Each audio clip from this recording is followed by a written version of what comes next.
Liberalism is the defining political philosophy of our age. It surrounds us and affects every area of our life. Not only is it the defining philosophy of our age, but of our parents' age and of their parents. In the English-speaking world, it has been dominant since the Glorious Revolution of 1688. Nearly every political party is a party of liberalism.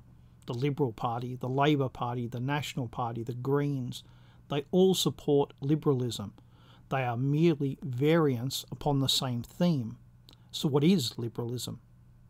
Liberalism believes that freedom and liberty are what man wants, that he wants to be free to make his own decisions, to create his life as he sees fit, that he should not be restrained by the decisions of others, that he should be self-made, that not only he, but his money, his labour, and his goods should also be free from restraint.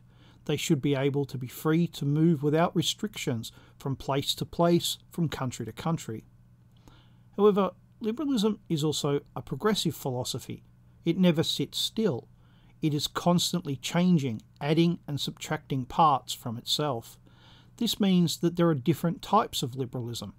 Classical liberalism, right liberalism, left liberalism, libertarianism, and feminism are the important ones.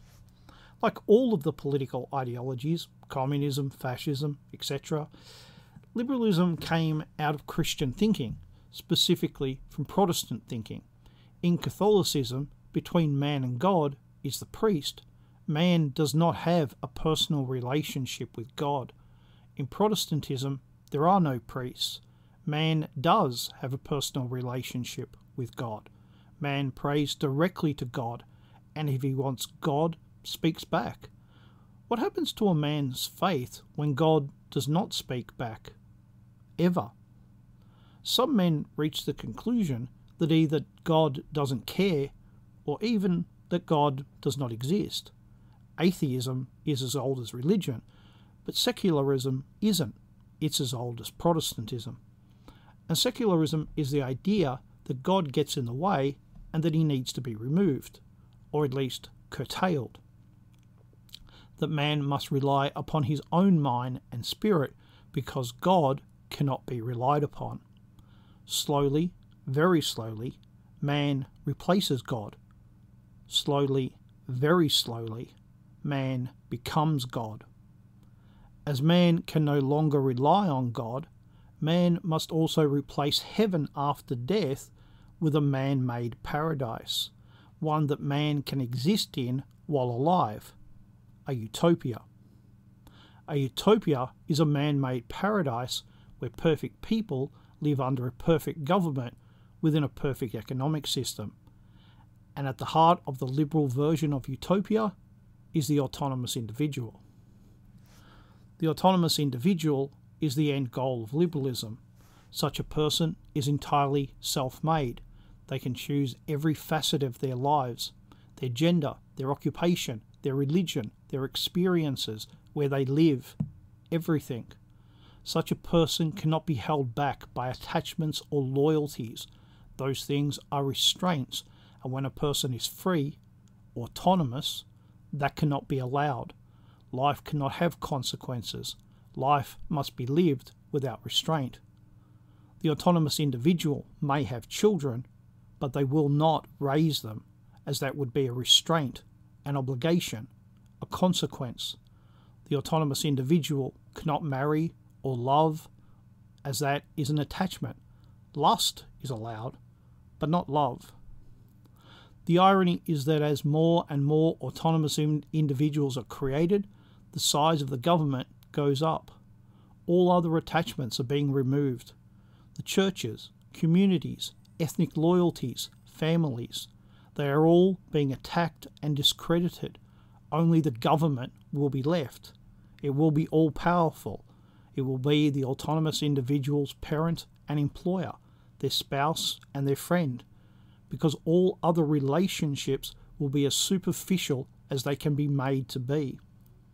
For those who think that this is too far-fetched, that this could never come to pass, that no one would ever believe such outrageous things, I say you need to pay more attention to what's happening around you right now. No-fault divorce was not something people campaigned for. There were no marches or demonstrations demanding it, but we got it anyway.